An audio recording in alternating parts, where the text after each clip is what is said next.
Retirement is the most expensive financial goal that we all will try to achieve. Now, some of you may be near your retirement, or some of you may be in your 20s, just starting your financial journey. If you are in your 20s and thinking that you will plan for your retirement when you are in your 30s, let me show you why does it make sense to start now.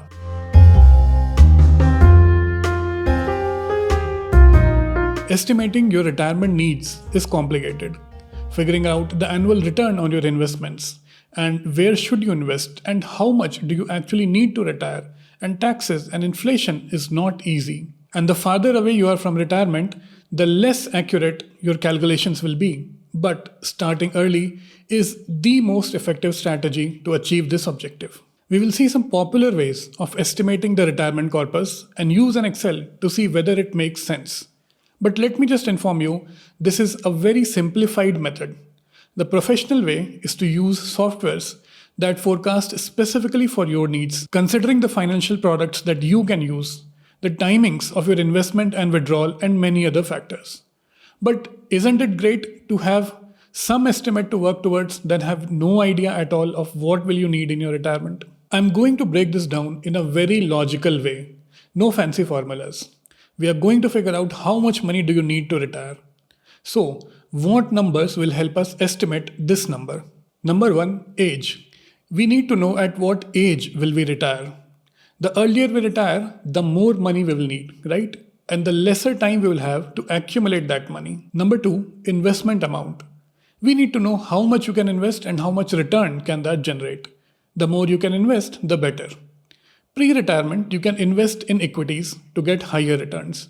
But close to retirement, you should move your funds in fixed income securities so that you lower the risk, right? And number 3, expenses. What will your expenses be at the time of your retirement for which you are trying to create the corpus now? And this expense amount will tell you how long will your corpus last after retirement. Now, one of the popular ways to estimate how much corpus do you need in retirement is to take your pre-retirement income and multiply it by 12. The other way is to identify your desired income in retirement and divide it by 4%. For example, if you need 1 lakh rupees every month, your annual income should be 12 lakh rupees. And you divide this 12 lakh by 4%, which will give you 3 crore. And how does this work? If you have a corpus of 3 crore rupees, you will earn 4% on it every year, which is equal to 12 lakh rupees. This 12 lakh rupees will sustain your post-retirement life and you will not touch your initial capital of 3 crore rupees. And why 4% return? Post-retirement, you will be investing in debt securities mostly, which offer fixed income. Assuming 8% yield and 4% inflation, net amount you will get is 4%, right? Let's try to build a bottom-up model and see if this 4% approach works. This is the Excel we are going to use in today's video. I'll share the link in the description. You can download and use it. What data do you need to fill in? Only the cells highlighted in yellow, and the rest is formula which will auto-calculate. There are 3 working sheets in this file. The first sheet is where you will input your information and you will get the result. The second and third sheet is for calculating numbers pre and post-retirement. You only need to work with the first sheet. Let's start. What is your current age and at which age you want to retire?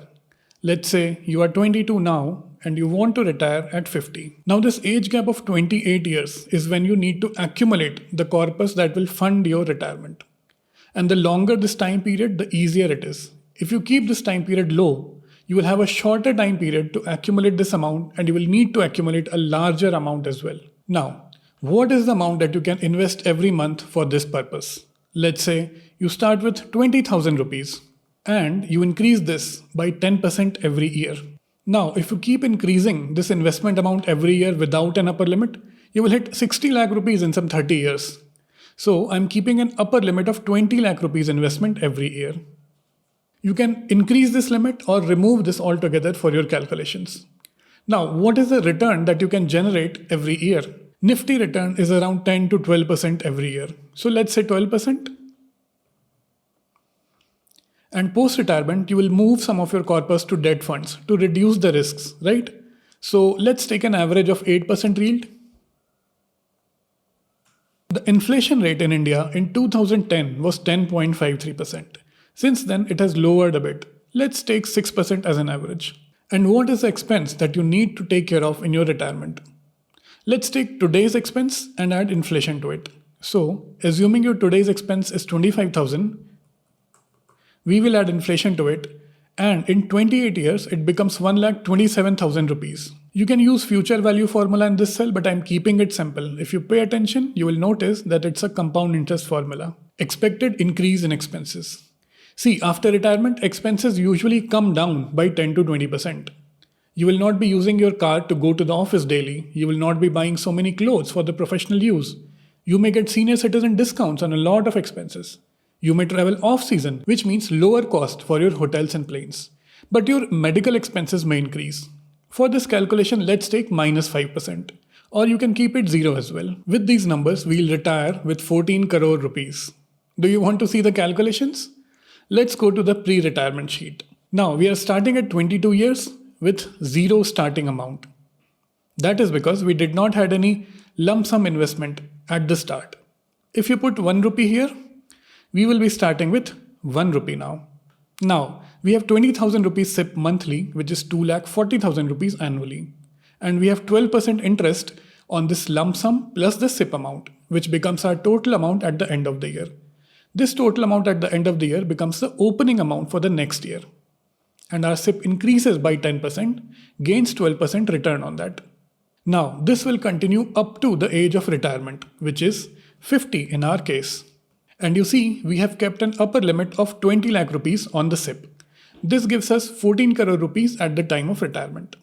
Now, this 14 crore rupees at the time of retirement needs to cover your expenses of 1,27,000 monthly, which is 15 lakh rupees annually. We'll get an 8% return on this amount. So, we are earning 1 crore and we are expensing 15 lakh rupees.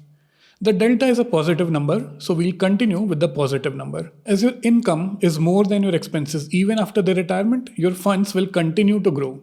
And when you go on the front sheet, you will see that this fund will last you till 130 years of age. 130 is the number till which I have done calculation in this sheet. So if you increase the age for your calculations, this number will go even higher. Okay, this retirement thing seems easy. Let's add some more expenses. First, we'll remove this minus 5%. We are not going to decrease any expenses. We are going to travel the world and live like a king or a queen. What are the other major expenses? Let's say buying a house. We'll take 1 crore rupees in today's terms. Let's say you get this at 49 years of age just before the retirement. What other expenses? Kids' education abroad. Let's say you have a kid at 30 plus 18 years, 48 years. 1 crore. And the column E numbers are the inflation adjusted numbers at your age of 49 and 48. The picture changes. Now you are using 9.3 crores just before retirement, which is leaving you with only 2.9 crores at the time of retirement. And this fund will not last very long. It will last only till 75 years of age. When you are doing any kind of planning, you should aim to hit 90 years at least. If you live till 85, great, you will leave something for your kids. If not, you don't want to be in a situation where you are old and you exhaust all your funds. Let's see if we can increase our corpus to last us till 90 years of age. Now, we are starting at 22 and we know that time is on our side. So let's try to increase the SIP amount a little bit. What if we do it 21,000 rupees? Now it will last till 82 years of age with 3.51 crore. How about 22,000? Yay! Now we have 4 crore rupees which will last us till 90 years of age. Do you want to check the 4% rule here as well? Do understand that this is a very broad calculation and 30 years, 28 years is a very long time for any calculation. What did the 4% rule say? The annual income that you need divided by 4%.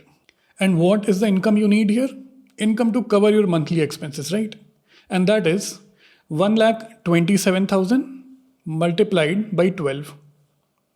Now you need to divide this by 4%, which is 0.04. This gives us 3 crore 83 lakh rupees. And in our Excel sheet, we have 4 crore rupees. So we are in the ballpark. Suppose you start at 30 and want to retire at 55, increasing the SIP amount to 38,000 per month, increasing your monthly expenses to 30,000 rupees. So now we have 3.83 crore rupees that will last till 91 years of age. Let me point out that we are taking 10% linear increase in SIP. But that's not how it works in real life, correct? You can increase your investment amount whenever you get a salary raise or get a bump on job change or get a bonus. Any additional investment will speed up your ability to retire early. What if you are at 40 and want to retire at 60? Increasing your monthly SIP to 45,000 rupees and increasing your monthly expenses to 50,000 rupees, maybe an 80 lakh rupees home at 55 years. Maybe your kids will study in India, 50 lakh rupees. Now your funds will last till 80 years of age. Let's see what else we can do. Let's try to increase the retirement age to 62. Almost there. What if we buy the house 1 year later? Buying the house 1 year later gives us 1 more year to compound the money, and now our funds will last till 91 years of age. See, still doable at 40. One thing to note is that we are assuming that you will be selling your investments to meet your monthly expenses. But if you can cushion this with some monthly income, you can reduce your dependency on your investments. If you have invested in equities, you may get some dividend income. If you have invested in debts and bonds, you will get some monthly interest income. If you have invested in real estate, you may get some rental income. There are some government schemes as well, like the senior citizen savings schemes or the post office monthly income scheme that will give you 6 to 8% return every year. The more income you can generate, the lesser will be your dependency on your investments. I hope you now have a basic idea of how to plan for your retirements. Let me know what other topics would you like to see with Excel calculators, and thank you for watching till the end. I am leaving 2 videos for you here if you want to know how can you plan for your retirement if you are still in your 20s and 30s. Click the like button, hit subscribe and press the bell icon. Wrapping it up, this Paritosh signing off.